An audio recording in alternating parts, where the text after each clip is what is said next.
নমস্কার দর্শক বন্ধুরা, আমি মৌসুমী পাল মজুমদার ভারত থেকে বলছি। আমার চ্যানেলে আপনাদের স্বাগত। আশা করি আপনারা সুস্থ আছেন, ভালো আছেন। আমিও ভালো আছি।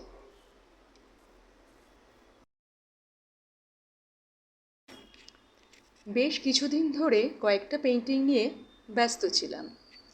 সেগুলো এখনও শেষ হয়নি, যতদূর হয়েছে দেখাচ্ছি।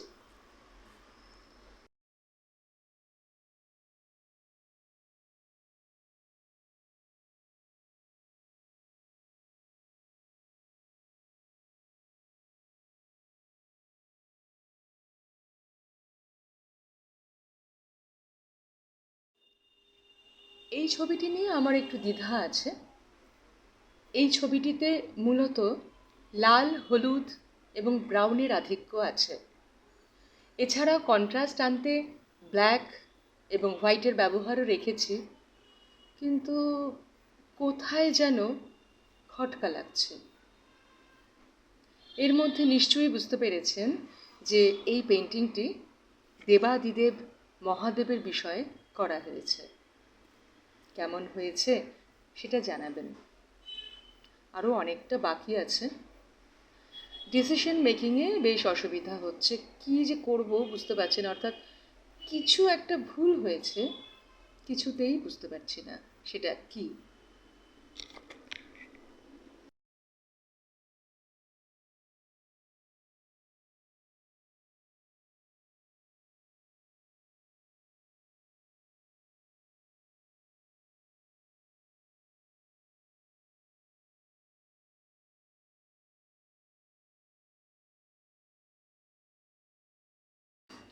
যাই হোক, আরও অনেক পেন্টিং করতে হবে।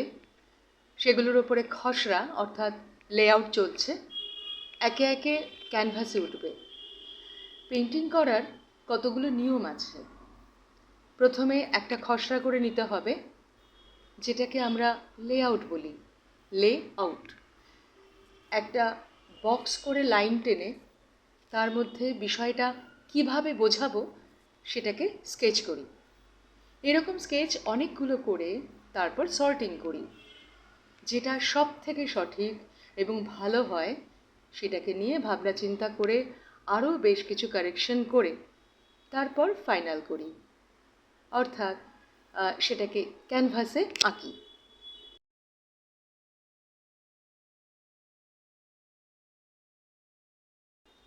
সুতরাং বুঝতেই পারছেন কতটা পরিশ্রম হয় একটা পেন্টিং করতে গিয়ে। সেই জন্যই টিউটোরিয়ালটা বন্ধ রাখতে হলো।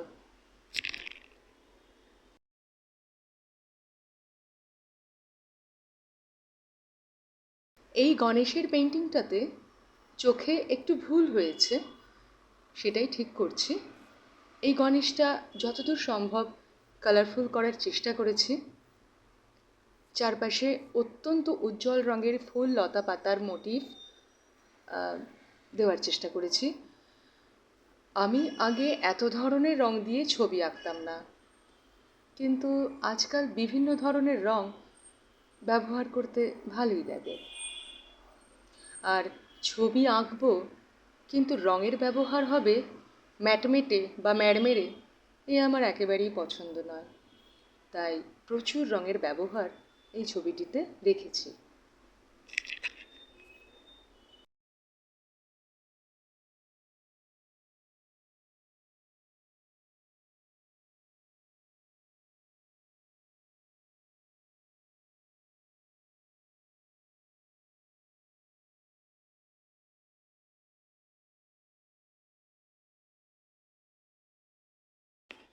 তবে আপনারা কিন্তু বন্ধ রাখবেন না।